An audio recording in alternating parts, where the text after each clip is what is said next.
उकाबी रूह जब बेदार होती है जवानों में, नजर आती है उनको अपनी मंजिल आसमानों में। मशहूर शायर अल्लामा इकबाल की यह पंक्तियां इस शख्सियत पर फिट बैठती है। इस व्यक्ति ने जीवन में कई संघर्षों का सामना किया, तब जाकर अब हमें उनकी सफलता नजर आ रही है। लेकिन हम में से किसी ने भी उनके नंगे पैरों पर पड़े छालों को नहीं देखा, इस सफलता की राह पर संघर्ष करते नहीं देखा। एक साधारण परिवार से ताल्लुक रखते इस शख्स के मन में बचपन से ही ऊंचा मकाम हासिल करने की चाह थी। मन में कई सपने थे। उन सपनों को पूरा करने के लिए यह शख्स आज भी जी जान से लगातार मेहनत करता नजर आ रहा है। दुनिया में कई महान व सफल लोगों की बायोग्राफी पढ़कर हम प्रेरणा हासिल करते हैं, लेकिन हमारे बीच भी एक ऐसा व्यक्तित्व मौजूद है जिसके चलते हमारा सीना गौरवान्वित होता है। इस शख्स के जीवन से प्रेरणा लेने के लिए हमारे पास बहुत कुछ है।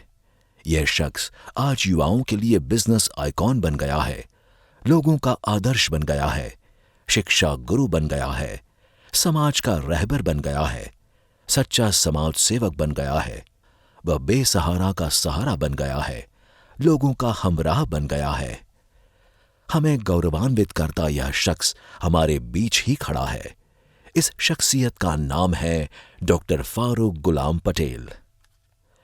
डॉक्टर फारूक गुलाम पटेल का जन्म 24 मार्च 1972 को भरूच जिले के वागरा तालुका के सलादरा गांव में उनके नाना जी के यहां हुआ था।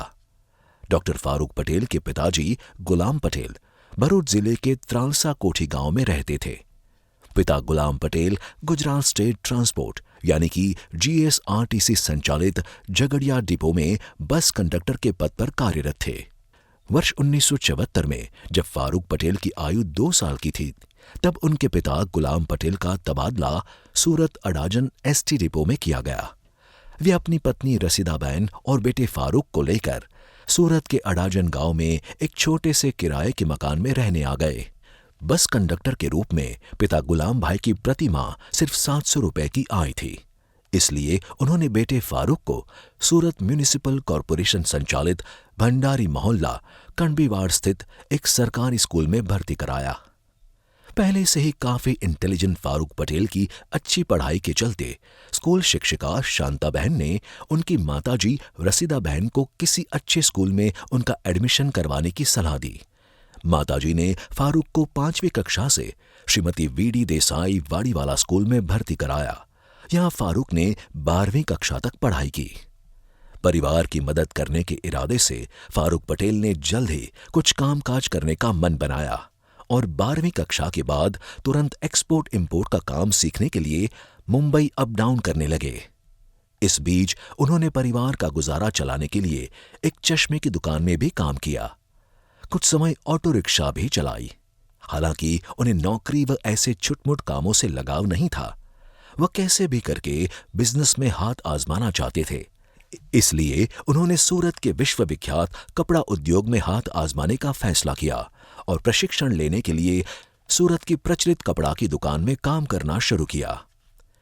मंजिल को पाने की चाह पहले भी थी, आज भी है, कल भी रहेगी। जिंदगी तो बस एक बार मिली है, अगर मजबूत हौसला हो तो मंजिल जरूर मिलेगी। डॉक्टर फारूक पटेल ने महसूस किया कि जीवन में आगे बढ़ने के लिए डिग्री के साथ साथ प्रशिक्षण भी जरूरी है। वर्ष 1990 में उन्होंने मंत्रा यानी कि man made textile research association में अभ्यास करना शुरू किया। बाद में 18 साल की आयु में अडाजन पाटिया स्थित फजल टावर में किराए पर एक दुकान लेकर ड्रेस मटेरियल का काम शुरू किया। डॉक्टर फारूक पटेल के दिलो दिमाग में पहले से ही एक बिजनेसमैन बनने का ख्वाब था। उन्हें छोटे व्यवसायों में कोई दिलचस्पी नहीं थी। उन्होंने अपने माता पिता को संघर्ष करते देखा था। उनके मन में हमेशा कुछ बड़ा करने की ललक रहती थी। वही जद्दोजहद के बीच वह 1991 में इंग्लैंड गए ताकि अधिक पैसा कमाकर परिवार की मदद कर सके। वहां पिज्जा हट में काम शुरू किया और वहां कुछ ही दिनों में टीम लीडर की भूमिका में पहुंच गए। हालांकि संघर्ष के बीच उन्होंने सोचा कि इस तरह बड़ी सफलता नहीं मिल सकती। इंग्लैंड में मैं अपना और अपने परिवार का भरण पोषण कर सकता हूं, लेकिन अपने सपनों को पूरा नहीं कर सकता, अपने देश के लिए कुछ नहीं कर सकता। इसलिए वर्ष 1993 में सूरत लौट आए और कार्टिंग का व्यवसाय शुरू किया। सूरत के हजीरा व भरूच व जामनगर तक की कंपनियों को कार्टिंग मटेरियल सप्लाई किया। कॉन्ट्रैक्टर के तौर पर विभिन्न कंपनियों के निर्माण कार्य भी करने लगे। लेकिन मन कुछ नया और बड़ा करने के लिए विचलित था। इसलिए 6-8 महीने के बाद कार्टिंग के बिजनेस को भी उन्होंने बदलने का फैसला किया। ट्रक के साथ साथ बिजनेस पार्टनर को सौंपकर वह फिर सूरत लौट आए। हिम्मत मत खोना, अभी बहुत आगे जाना है। जिन्होंने कहा था तेरे बस का नहीं, उन्हें बहुत कुछ करके दिखाना है। वर्ष 1994 में सिर्फ 1 लाख रुपए की पूंजी के साथ डॉक्टर फारूक पटेल ने केपी ग्रुप की स्थापना की और सूरत के अडाजन पाटिया स्थित फजल टावर में केपी ग्रुप की हेड ऑफिस संचालित की। केपी ग्रुप अंतर्गत केपी बिल्डकॉन प्राइवेट लिमिटेड नाम की पहली कंपनी की रचना की गई, जो कंपनी अब केपी ग्रीन इंजीनियरिंग लिमिटेड के नाम से जानी जाती है। अब यह कंपनी स्टॉक मार्केट में भी लिस्टेड है। इस तरह उन्होंने अपने काम का विस्तार करना शुरू किया। हमेशा गति, समर्पण, प्रतिबद्धता व निष्ठा में विश्वास करते डॉक्टर फारूक पटेल ने 1994 में दूर संचार क्षेत्र में प्रवेश किया। मोबाइल फोन के प्रारंभिक दौर की रफ्तार को देखते हुए उन्होंने मोबाइल टावर निर्माण का ठेका लेना शुरू किया और एक मजबूत टीम बनाई। सिर्फ सूरत में ही नहीं, उससे आगे निकलकर पूरे गुजरात समेत 16 राज्यों में लगातार 13 सालों तक मोबाइल टावर निर्माण का कार्य किया। इस बीच उन्होंने मोबाइल टावरों के फैब्रिकेशन के लिए पहले सूरत के कामरेज में और बाद में वडोदरा जिले के पादरा तालुका स्थित डभासा गांव में एक फैब्रिकेशन फैक्ट्री भी खरीद ली। इनोवेशन के धनी डॉक्टर फारूक ने एक टावर से अनेक नेटवर्क का आइडिया मोबाइल कंपनियों को दिया और यह आइडिया काफी सफल हुआ। उसी के चलते उनकी कंपनी को 16 स्टेट में काम करने का मौका मिला। 2G स्पेक्ट्रम के बाद दूरसंचार क्षेत्र में काफी उथल-पुथल हुई। इसी के चलते विजनरी डॉक्टर फारूक पटेल ने मनोमन इस व्यवसाय को बदलने का फैसला लिया। वह नया काम ऐसा करना चाहते थे जिससे मानवता के साथ साथ प्रकृति को भी लाभ हो। काफी विचार मंथन और अध्ययन के बाद उन्होंने रिन्यूएबल एनर्जी क्षेत्र में एंट्री लेने का निर्णय लिया। यह वो समय था जब किसी को सौर ऊर्जा और पवन ऊर्जा का विशेष ज्ञान नहीं था, दिलचस्पी नहीं थी। उस समय डॉक्टर फारूक पटेल ने वर्ष 2008 में सोलर एनर्जी क्षेत्र में प्रवेश किया और KPI global infrastructure limited company बनाई, जो अब केपीआई ग्रीन एनर्जी लिमिटेड के नाम से जानी जाती है। 2 साल बाद वर्ष 2010 में केपी एनर्जी लिमिटेड नाम से कंपनी बनाई और विंड एनर्जी सेक्टर में कदम रखा। डॉक्टर फारूक ने भरूच जिले के सुड़ी गांव में सोलर पार्क बनाने के लिए 220 एकड़ जमीन खरीद ली। हालांकि उस समय पर्याप्त पैसा नहीं होने के बावजूद उन्होंने अपनी साधन क्षमता का उपयोग करते हुए ये उद्योग शुरू किया। पैसा जुटाने के लिए जिस जमीन पर सोलर पार्क बनाया जाना था, उस जमीन पर प्लॉटिंग स्कीम लागू करने का नया आइडिया अमली बनाया। गांव-गांव प्रोजेक्ट लेकर भटके, लोगों को सोलर प्रोजेक्ट में पैसा लगाने के लिए बहुत समझाया, लेकिन हमेशा होता है वैसे ही उस वक्त इस आइडिया पर लोगों ने उनका मजाक उड़ाया, किंतु डॉक्टर फारूक पटेल विचलित हुए बिना आगे बढ़ते रहे।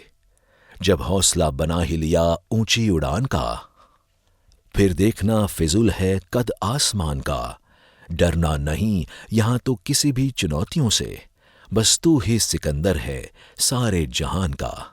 परिणाम स्वरूप आज KPI green energy limited, KP energy limited व केपी ग्रीन इंजीनियरिंग लिमिटेड समेत की कंपनियां स्टॉक एक्सचेंज में लिस्टेड है।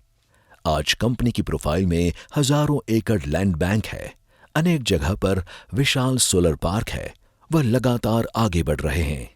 जबकि विंड एनर्जी में काम करती केपी एनर्जी के पास भी एक मजबूत पोर्टफोलियो है। कंपनी ने गुजरात में भावनगर, पोरबंदर, द्वारका, कच्छ, भरूच समेत कई डिस्ट्रिक्ट्स में ईपीसी के तहत पवन चक्की निर्माण का विस्तार किया। देश की एकमात्र कंपनी है जो बैलेंस ऑफ प्लांट प्रोवाइड करती है। अब केपीआई ग्रीन व केपी एनर्जी हाइब्रिड क्षेत्र में भी अच्छा काम कर रही है, दोनों कंपनी के पास बड़े प्लेयर्स के ऑर्डर्स हैं। सबसे पहले सबसे तेज नियम को फॉलो करते डॉक्टर फारूक ने ग्रीन हाइड्रोजन क्षेत्र में आगे कदम बढ़ाए हैं और KPI green hydrogen and ammonia private limited नामक कंपनी बनाकर इंटरनेशनल लेवल पर भी अपनी मौजूदगी दर्ज करवाई है। ये कंपनी भी आज कई बड़े प्रोजेक्ट्स पर काम कर रही है। डॉक्टर फारूक के नेतृत्व में केपी ग्रीन इंजीनियरिंग ने भी निरंतर प्रगति की है और प्रतिवर्ष लाखों मैट्रिक टन उत्पादन करने की अपनी क्षमता में वृद्धि की है। कंपनी के पास 220 और 400 किलोवाट्स की क्षमता की ट्रांसमिशन लाइन की सरकारी परमिशन है। आइसोलेटर का निर्माण भी कंपनी कर रही है। भरूच जिले के मातर गांव में अत्याधुनिक सुविधा के साथ कंपनी का ऑलमोस्ट एक्सपांशन हो गया है। मातर गांव की फैक्ट्री में एशिया की सबसे बड़ी गैल्वेनाइजिंग केटल का प्रोविजन है। चलते रहने का नाम ही तो है जिंदगी, जो रुक जाए वो जिंदगी नहीं। डॉक्टर फारूक ने लगातार संघर्ष से, टैलेंट व बेहतर मैनेजमेंट से जो सिद्धियां हासिल की है, बिजनेस में जो इनोवेशन किए हैं, उनके ऐसे ही अनेक कार्यों से प्रभावित होकर अमेरिकन ईस्ट कोस्ट यूनिवर्सिटी ने उन्हें मानद डॉक्टरेट की पदवी से सम्मानित किया है। उनकी यही जीवनी हमें प्रोत्साहित करती है। भूतकाल में डॉक्टर फारूक पटेल ने संघर्ष करते करते एक समय ऐसा भी बिताया जब वह आर्थिक परेशानी से जूझ रहे थे। इसी समय वे डिप्रेशन मोड में चले गए, लेकिन वह हारे नहीं। विश्वास के साथ अपने काम में डटे रहे, अपनी राह पर वह चलते रहे। नतीजन आज वह एक साथ कई कंपनियों के मालिक है। उनकी 1 लाख रुपए की पूंजी से शुरू हुई बिजनेस सफर आज उन्हें एक सफल उद्योगपति बना चुकी है। Hurun India, Forbes India, Fortune India जैसे कई प्रचलित संस्थानों ने भी उनके संघर्ष से सफलता तक की जर्नी को सराहा है। वास्तविक जीवन में लोग सफलता को अमीरी के पैमाने पर तोलते हैं, लेकिन डॉक्टर फारूक पटेल के मामले में ऐसा नहीं है। उन्होंने लोगों के दिलों में भी जगह बनाई है। कई लोगों की दुआओं और प्रार्थनाओं में जगह बनाई है। समाज को वापस लौटाने के उनके संकल्प के कारण वे निरंतर परोपकारी कार्य करते रहते हैं। खासकर शिक्षा, स्वास्थ्य और पर्यावरण के क्षेत्र में उनका trust KP human development foundation कार्य करता है। डॉक्टर फारूक के दिल में बुजुर्गों, अनाथों और दिव्यांगों के लिए विशेष मोहब्बत है। दिव्यांग वृद्धों के लिए उन्होंने दुनिया का पहला वृद्धाश्रम भी आकृतिक किया है। अपनी परोपकारी प्रवृत्तियों के चलते डॉक्टर फारूक पटेल को देश के बहुत ही सम्मानित महात्मा अवार्ड से पुरस्कृत किया गया। डॉक्टर फारूक पटेल के लिए हम इतना जरूर कह सकते हैं कि वह एक नेक दिल इंसान है, एक सच्चे समाज सेवक है, युवाओं के लिए प्रेरणा स्रोत है, एक अच्छे दोस्त है, एक उम्दा पारिवारिक सदस्य है, सुपर से ऊपर बॉस है। ऐसे फारूक केपी को लाख लाख सलाम।